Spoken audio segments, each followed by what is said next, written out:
Trump loves the word tariff the way some people love discount. He says it like it's a gift. And the latest item in his crosshairs are chips, semiconductors. They're the backbone of the modern world. Phones, cars, refrigerators, even your overpriced tech-laced toothbrush. They all run on chips. Now, Trump's pitch is quite simple. Build them in the United States and you're safe. Build them anywhere else and you face tariffs. How much? Well, no one knows at this point. Earlier, Trump had hinted that it could be as high as 100%. He even mentioned 200 to 300%. Of course, hyperbole is the US president's strong suit. But this is something that he's been talking about and planning for some time. I've discussed it with the people here, chips and semiconductors, and we'll be putting tariffs on companies that aren't coming in.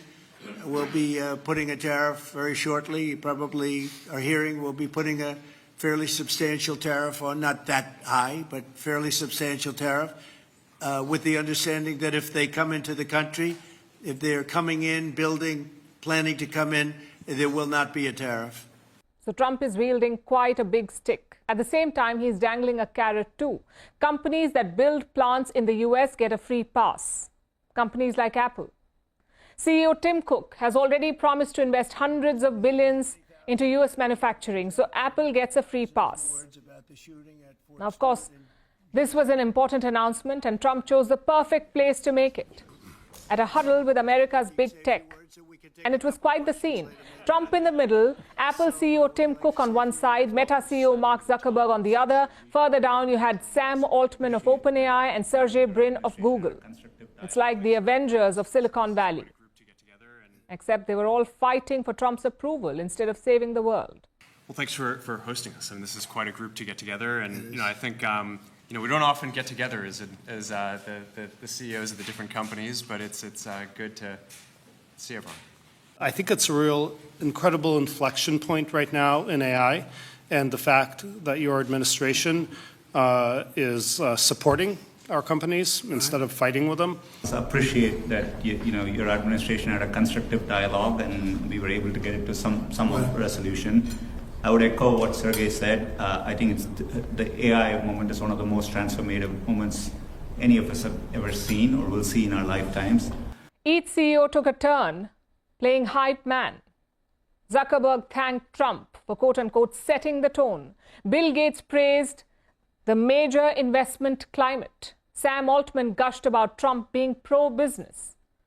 It was less a dinner conversation and more a standing ovation on loop. If you close your eyes, you might even think that you walked into a Trump campaign rally instead of a policy meeting. And Tim, how much money will Apple be investing in the United States? Because I know it's a very lot, and it's, you were elsewhere and now you're really coming home in a big way. How much money will you be investing? $600 billion. $600 billion. All right. It's a lot of jobs. We're very proud to do it. And this was not just about chips. It was about the AI gold rush. Every company at the table is pouring billions into artificial intelligence. And they all know one thing. Whoever sits in the Oval Office will shape the rules. So they're cozying up to Donald Trump, hoping that he will keep the leash off regulation. And here's the interesting bit. The person missing at the table, the world's richest man, Tesla CEO Elon Musk, he was not there. He says he was invited. He says he sent a representative. But let's not forget something here. Just months ago, Musk and Trump had a very public spat. The two have gone their separate ways since then. So Musk's absence speaks louder than his presence would. And as big tech woos Trump, here's a serious part. You see, chips are not just building blocks for gadgets. They're about national security. Increasingly, they're geopolitical leverage.